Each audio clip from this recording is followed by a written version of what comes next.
అంటే ఎంత తెలివి తక్కువ ప్రభుత్వం అంటే వాళ్ళు లైన్లు కనపడకుండా దాచుకోనికే యూరియా దుకాణాల ముందు మళ్ళీ లైన్లు కడుతున్నారు కాబట్టి, ఆనాటి రోజులు తెస్తానని డైలాగులు కొట్టినాడు కాబట్టి ఆనాటి రోజులు మళ్ళీ వచ్చినాయి కాబట్టి, అందుకనే భయంతోన ఈరోజు ఈ రకమైన పద్ధతులు. ఎన్ని రోజులు దాస్తావు, ఎన్ని రోజులు దాక్కుంటావు పోలీసుల వెనకాల, ఎన్ని రోజులు దాక్కుంటావు యాప్ల వెనకాల? అందుకే నేను అనేది ఇంకెక్కువ టైం ఏమీ లేదు, ఇంకొక సంవత్సరం, ఆ తర్వాత ఎట్లాగో లాస్ట్ ఇయర్ ఎలక్షనే, ఇంకొక సంవత్సరం మనకు కష్టం ఉంటుంది. ఈ ఒక్క సంవత్సరం గట్టిగా ఎదుర్కొందాం. నడిగడ్డలో నాయకులు ఉన్నారు, మీకు ఇబ్బంది ఏమీ లేదు. తప్పకుండా కొడితే ఈసారి దిమ్మ తిరిగి మైండ్ బ్లాంక్ అయ్యేటట్టు కొట్టాలా. మళ్ళీ కేసీఆర్ సార్ ముఖ్యమంత్రి కావాలా.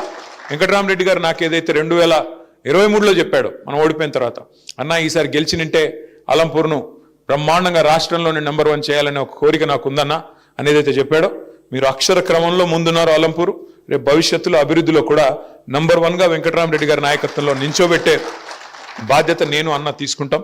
తప్పకుండా మీకు గెలిచిన ప్రతి ఒక్కరికి శుభాకాంక్షలు. అటగే ఓడిపోయిన వాళ్ళకు కూడా అభినందనలు, వీరోచితంగా కొట్లాడినందుకు తెలియజేస్తూ మళ్ళొకసారి ఇద్దరు చైర్మన్లకి వైస్ చైర్మన్లకి నేను ఒకటే చెప్తా ఉన్నా, తొందరపడకండి. కూర్చోండి, తొందరపడకండి.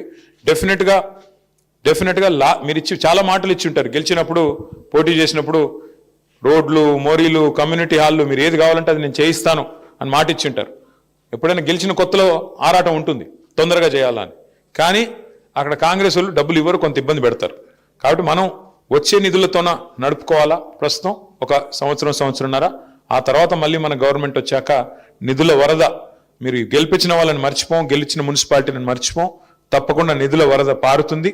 మీ అలంపూరు ఐజా మున్సిపాలిటీలో బ్రహ్మాండమైన మీరు ఇచ్చిన ప్రతి హామీని నించోబెట్టే బాధ్యత నాదని చెప్పి తెలియజేసుకుంటూ